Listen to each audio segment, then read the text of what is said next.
What we're going to talk about today is a few different ways to approach plotting a novel. You'll see a lot of stuff about you've got to plot a novel like this, you've got to plot a novel like that, and you know what? I think there are lots of different options available, and we're going to run through 6 of them, and then I'm going to offer you kind of like a 7th alternative that sort of meld some of those approaches and that you can fit for your own uses. I think you're going to get a lot from this video. I'm Harry Bingham from Jericho Writers. Let's jump straight in.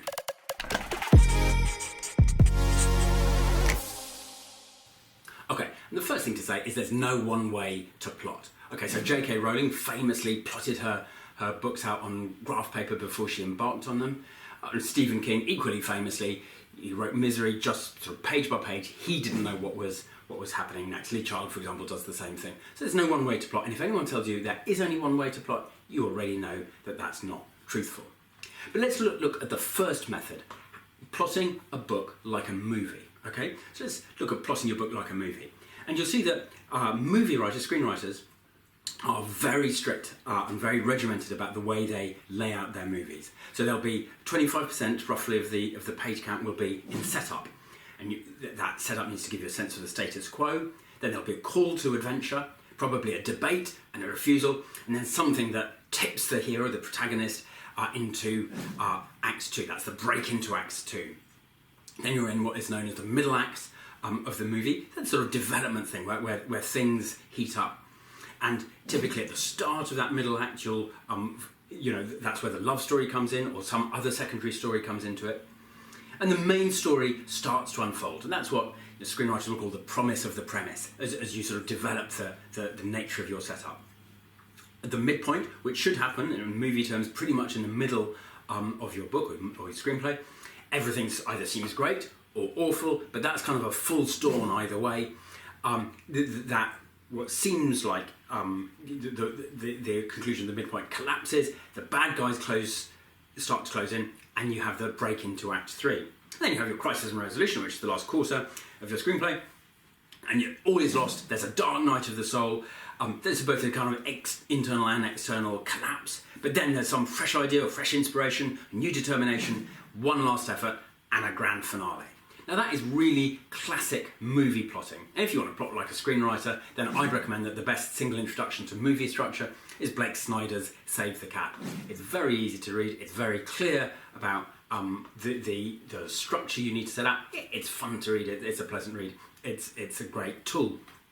But having said that, what I would say to you, because you're a novelist, you're not a screenwriter, is movie types want to claim that their storytelling rules are universal, and that's just not true, okay?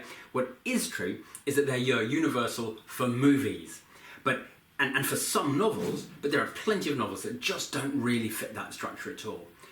Which brings us on to, very neatly, method 2. It's taking those kind of insights from movie structure, but using them in a more relaxed way. So for example, like this. The setup, yeah, of course there's going to be some kind of status quo and then some incident that initiates the story. But there may or may not be a kind of refusal or a debate or something that initiates the sort of tipping point into Act 3. For example, my books I'm now writing crime fiction, and yes, there'll be a kind of murder that needs to be investigated early in chapter 1, chapter 2 of the book. But, my detective loves solving crime. There's no debate, there's no refusal, she's just eager to get at it. So that sort of trope of the movie just doesn't apply in my work. Then you have the middle act of the book, the sort of long chunk, which in movie terms is 50%, but in a novel could be 60 or even 70%. And here, yes, typically you'll see a love story or some other secondary story beginning to get more prominent. That often is a midpoint, some kind of major action in the middle of the book. It doesn't have to be right in the middle. You're looking at some action that is not as large as the finale. It doesn't have to be right in the middle, but yes, of course, towards the end of the book, the bad guys are going to close in, the stakes feel like they're getting higher. And then, of course, you've got your crisis and resolution section, and there's some really dark moment, internal and external, and then resolution. But you can see that I've just sort of tipped out some of the, this has got to be 25%, this has got to be 50%. I've tipped out some of that. I've tipped out some of the sort of debate refusal things that might belong in your book, but really might not. And you're sort of still using the basic structure of that sort of screenwriting tools, but you're relaxing it and you're allowing it to use it for your own purposes, not the purposes of basically a Hollywood executive wanting to make a money-making 110-minute movie. So That's why it might help to relax. You do get the basic story structure, but you don't get bound by rules that don't really apply to you. So method 3. This is a wholly different approach to plotting, and it's what if. So this is, if you like, a sort of Stephen King or Lee Childish approach, and you basically just dream up a situation. So, for example, this would be the Stephen King Misery book, for example. What if a best-selling writer fell into the clutches of his #1 fan? You can already see how you've got that premise in your head, and you just want to unfold it and see how it goes. And all you really need to do there is understand the opening setup, and then you can just let the situation roll and sort of literally, as a writer, find yourself coming to your desk in the morning and saying, what is going to happen today, because I don't know. I'm just going to keep pushing these characters and see what happens next. And this is a really exciting way. It seems like a very creative, very liberating way to plot. But just be careful. This method doesn't always work. Now, it does work great if you're not dealing with too many characters or timelines, if your plot is relatively loose and episodic in structure, you don't have complex mysteries to deal with and unfold during the course of your book. But it really doesn't work if you do have multiple characters and timelines, if there is some complex structure involved, and for example, typically if there's a complicated mystery plot, you're really going to struggle with that kind of what-if approach.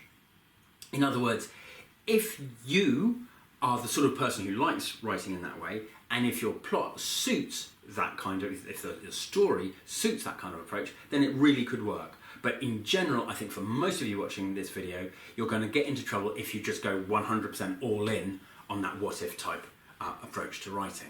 On the whole, that is the recipe for a disaster.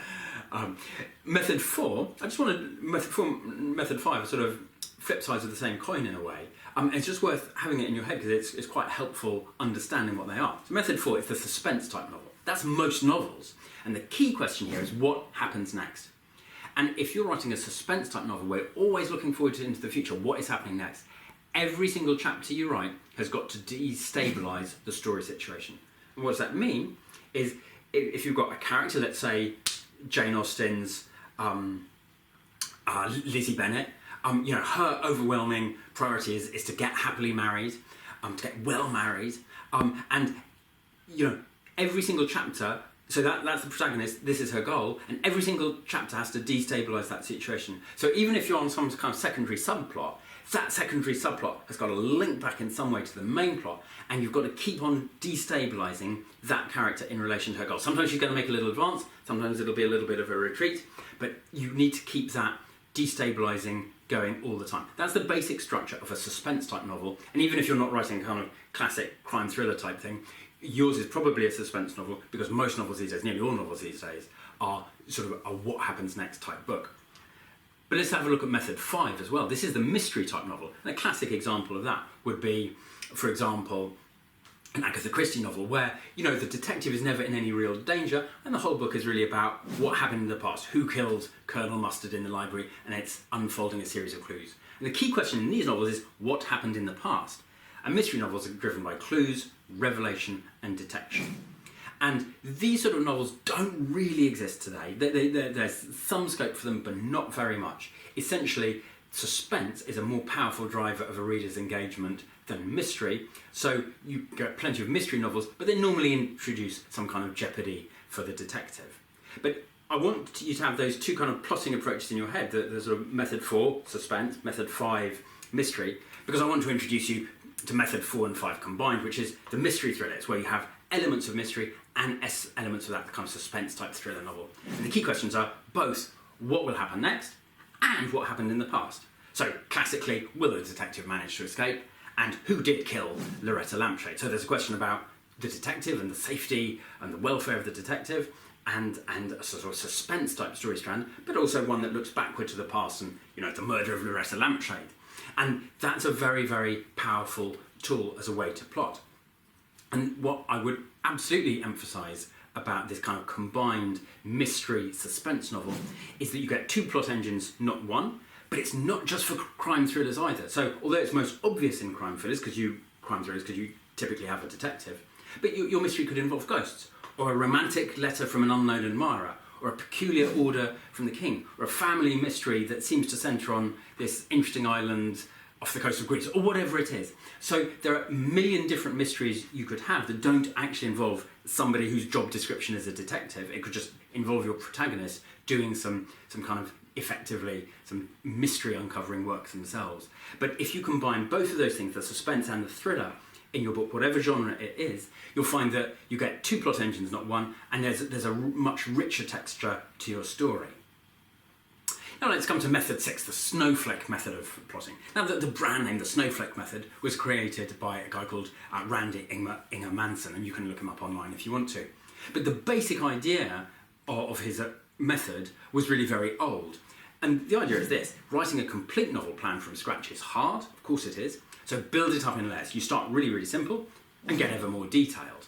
And that's the crux of the whole idea, really. You start simple with could even be a 1-sentence story idea, and then you start to layer it up, get more and more complicated bit by bit by bit. So you don't just try and start out by writing a full-page plan for the whole novel. You start simple and build it up. Now, the snowflake method in all its glory runs like this. This is Randy Manson's method. You write a 1-sentence version of your story, then you expand that to a 1-paragraph version. He says that should involve 3 disasters and an ending. To me, that's much too restrictive. It doesn't have to be like that at all. Certainly that works for some novels, it might work for your novel, but don't feel bound by that if you feel that doesn't quite apply to you. Then you give each of your characters a 1-page storyline. Then you take your 1-paragraph version of the story and turn that into a 1-page story. So each of those 1 sentences, in that paragraph becomes a whole paragraph on the 1-page story. Then you describe your major characters. You get more into your characters because you know more about them now, because you know what's happening with their storylines, you know what's happening in the story. So you're now in a place where you can think about the characters more. And then you take your 1-page synopsis and you expand that into a 4-page synopsis, and then you come back to the characters again and finalise those. So that is one method of doing it, but to me, again, it's very prescriptive. And this thing of 3 disasters and an ending, that might apply to you, it might not. So let's turn to method 7, which I said I would integrate some of these ideas from this video. And method 7 is what I call the relaxed snowflake. And the aim is to get the best of all the prior methods, and it's very easy to adapt it to your own purposes. Okay, so the relaxed snowflake might go something like this.